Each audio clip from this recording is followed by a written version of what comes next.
Hey everyone, welcome into our latest Traded Black podcast. I'm your host, Shad Deals, and tonight we're going to dive into the biggest developments in cannabis for the week of April 21st with my hoarse voice and all. So be patient with me here because we got lots of news to dive into, from President Trump quietly pushing Congress to push safer banking, to cannabis stocks catching a serious bid, with some stocks up over 30% at one point. The energy in some ways feels a lot different right now. Could this be a sign for bigger things to come? We'll find out, because this is TDR's biggest developments for the week of April the 21st. So let's get into it. First, what's going on here? According to GOP staffers speaking anonymously, President Trump is actively behind the scenes to revive the Safer Banking Act. His recent outreach to members of Congress signals a potential pivot, trying to push cannabis banking reform. This could be a huge win politically, especially for swing voters, small businesses, and cannabis-friendly states. And here's something also important to highlight. Remember back in December of 2024 where Trump quietly backed an attempt to slip SAFER into a funding resolution? It didn't happen, but the effort was real and confirmed by CNN. Now, before we get all too excited, let's be clear. This report is based purely on unnamed staffers. Nothing's official yet, so treat this as a rumor until we hear it from trusted sources close to the administration. Because of this, cannabis stocks, they did react fast, catching a major bid this week. Some stocks surged over 30%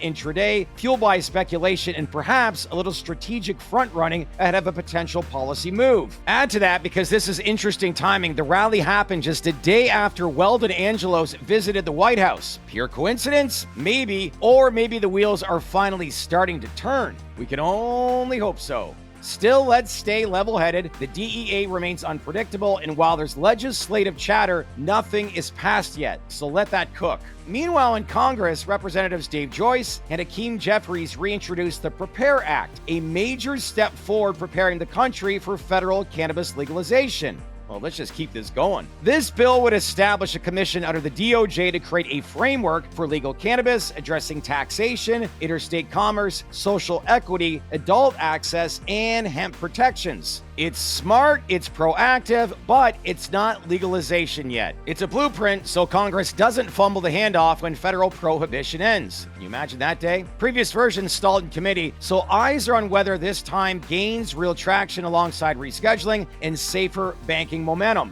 Over to Texas now, where the war to weed is heating up again. A Texas appeals court temporarily blocked Austin's marijuana decriminalization ordinance, siding with Attorney General Ken Paxton. Police can now arrest or ticket for low-level possession once again. What is going on here? This follows a similar court decision in San Marcos and a Senate bill that could ban cities from pulling marijuana reforms on future ballots, with huge $25,000 to $50,000 fines attached. Even with growing grassroots momentum, Texas leadership is doubling down. Reformers aren't giving up, but it's clear that in the Lone Star State, the fight is far from over. Seems like a lot of backtracking going on here. Now to federal cannabis rescheduling and a bit of courtroom drama this week. Doctors for Drug Policy Reform withdrew their lawsuit against the DEA, citing fears of delaying an already stalled rescheduling process. The lawsuit forced disclosures showing DEA privately communicated with prohibitionist witnesses, raising major fairness concerns. And oh, did it ever. For now, the lawsuit is paused, but could restart if DEA walks away from rescheduling completely. With new Trump administration leadership at the DEA and DOJ, both skeptical of cannabis reform, the road ahead still looks tough. Over in North Carolina, Representative Aisha Dew introduced HB 1011, the North Carolina Compassionate Care Act. So what is it? It's a full-fledged medical marijuana bill covering major illnesses like cancer, PTSD, Parkinson's, and more. It allows smoking and vaping, exempts medical cannabis from sales tax, and sets strict licensing and product standards. It's a stronger, broader proposal compared to other bills filed this season, and could finally push North Carolina into the medical cannabis era if it garners enough bipartisan support. Time to get going, North Carolina. Now for company news, Organigram earned multiple wins at the Cannabis NB Cup, introducing top honors for Shred and Edison Sonics. It's a major nod to their consumer-first branding and product strategy. Well done, Organigram. Next up, Cronos. They report Q1 earnings on May 8th and just expanded spinach with new vapes and gummies featuring rare cannabinoids. A bold move in flavor innovation.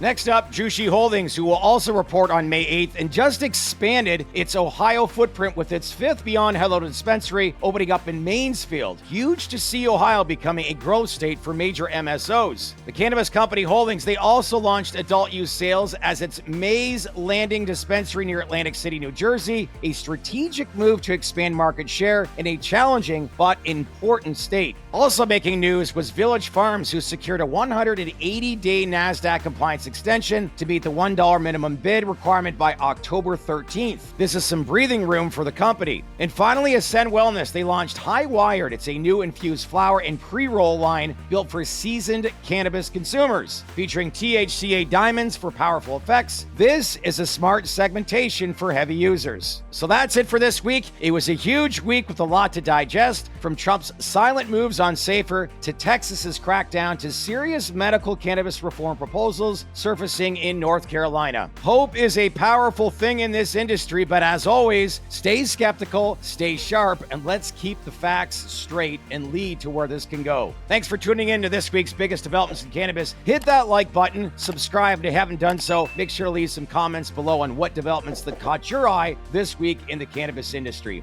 I'm your host, Shad Dales, and like I always say, stay open-minded, stay connected, and I'll see you next time on our latest Trade to Black podcast. Thanks for watching, everyone.